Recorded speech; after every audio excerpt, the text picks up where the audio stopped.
Hey there, and welcome back to Harmony in the Hustle, where we talk about how to thrive in business and in life and staying true to yourself. I'm your host, Angela Vassallo, and today I want to dive deep into something personal. I've been away for the last couple of weeks because I've actually had eye surgery. So I've had refractive lens replacement, and it's been amazing. I don't have to wear glasses anymore. I can read text messages, I can read my emails and fine print, and it's life changing in so many ways. So that's where I've been, and now I'm back, and I just wanted to share today something that's very personal to me as well. I want to share what I've been through in the last 6 months. And we're coming to the end of the year now, and I've been reflecting on how this whole year has gone. And many of you know that halfway through the year I decided to sell my businesses. And I actually decided to sell them a lot earlier than that, but they sold halfway through the year. And I got out of the hospitality industry, which was amazing. I'm just so grateful that I decided to pivot and that I listened to my higher calling and I embraced this steep learning curve. And I can tell you it has been a very steep learning curve for me. So I wanted to share some of the things, some of the points, some of the challenges that I went through and obstacles, and how I was able to overcome a lot of them as well. It was a huge shift. I have to be honest. It was, I had a big, deep feeling that I needed to transition. And I just decided to, really focus on listening to my intuition and aligning myself with what was going to give me my purpose. I knew that I had a bigger, dream, a bigger life, a bigger destiny waiting for me. And as much as I loved building my businesses and brand, I take the lessons that it taught me and I moved on to a whole other career. And like I said, it wasn't easy in the beginning. It was a lot to figure out. And, many days I was wondering if I was crazy for making such a big decision and such a big change. But looking back now, I can honestly say that I am so grateful that I took this opportunity and I pivoted. And I've learned so much in such a short period of time. I mean, I'm thinking back to the last 6 months, and I want to share some of the key lessons that I've picked up along the way that might be able to help you as well. And the first one I want to talk about today is following your higher calling. Now, you know that feeling deep inside where you think to yourself, this is not what I'm meant to do for the rest of my life. This doesn't align with me. It doesn't feel like it's the exact thing that I'm meant to be doing. I feel like I've got more in me. You might even feel like it's not your purpose or your passion, but you know that there's something else out there that you really want to do that would be, more aligned with you. So that's what I want to talk about. And I want to tell you that when you have that gut feeling, everything else starts to fall into place when you take those first steps and listen to your gut feeling. So when I did it, I was like, I knew I had to get out of what I was doing, but I wasn't 100% sure of my next steps. But then when I started to take the first steps and I started to listen to my intuition, things started to fall into place. I just took the next step and the next step and the next step. And then this road started to carve out right in front of me. And I thought, wow, I know where I'm going now. I feel like I am on the right track.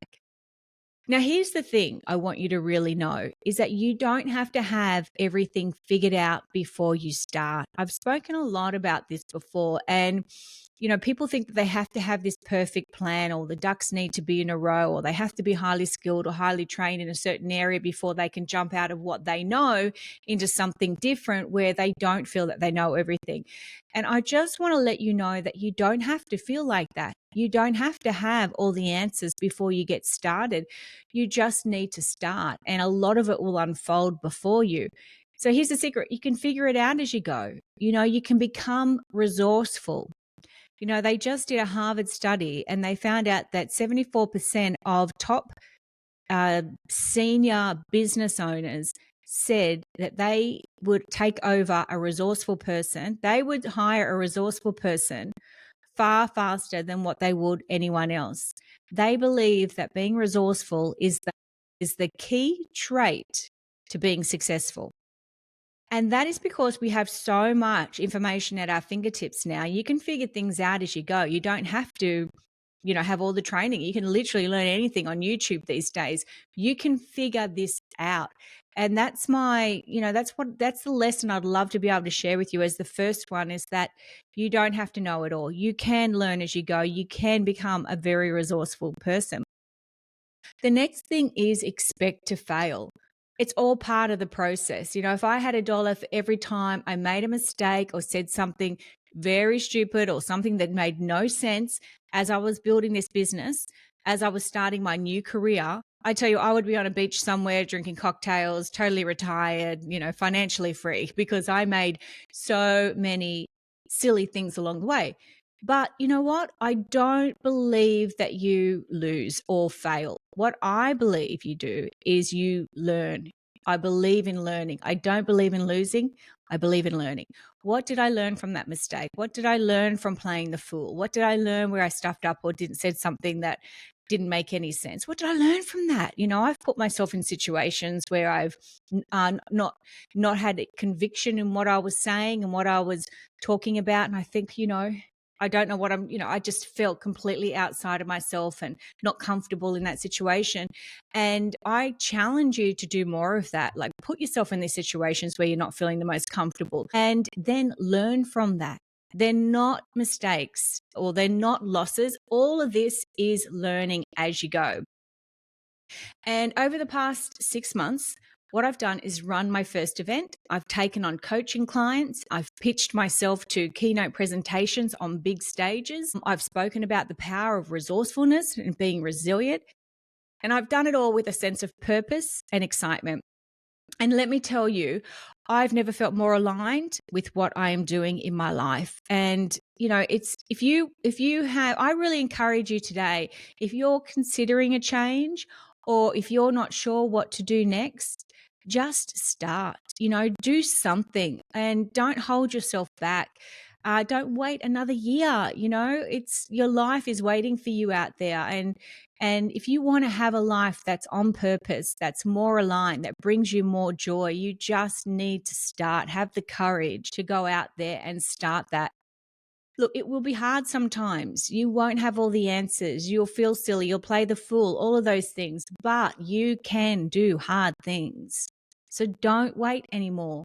Take a step and move forward, because you are capable of so much more than you think. And you will never know how resilient you are unless you put yourself in a situation where you're forced to be resilient. So I hope that podcast gives you that little nudge today, that spark, that inspiration to follow your gut instinct and begin something that brings you joy.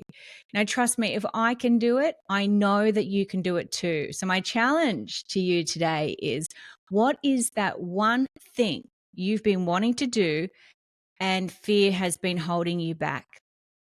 Where can you take that first step, no matter how small, and see where it takes you? We're about to finish this year. 2024 is almost over, and we're stepping into a whole new year, a whole new chapter, a whole new opportunity for you to really find out what you want to do, create a life of purpose and meaning, and do something that brings you joy. How can you be of service? What are you going to do that creates impact in this world? So that's my question for you. And I have a challenge for you. Go out there, think about it, write it down, work out what you want. If you look at someone's life and you think, that's the life I want, what are they doing that you love? What are they doing that you think, wow, I'd love to be doing that as well? Find out what it is and then start to take the first steps.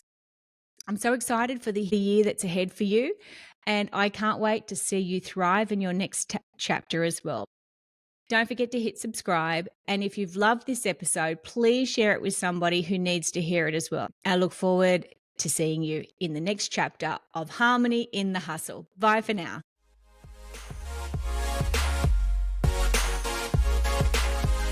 Thank you so much much for tuning in to another episode of Harmony in the Hustle. I hope today's episode filled you with inspiration, gave you some tips you can turn into action, and helped you find a little more harmony in your life. If you've enjoyed this episode, please share it with a friend who could use a bit more harmony in their hustle too. And if you haven't yet, make sure you subscribe so you can stay updated with all the upcoming episodes. I truly appreciate you taking the time out of your day to listen. And until next time, stay in the harmony and remember, you've got this. See you next time.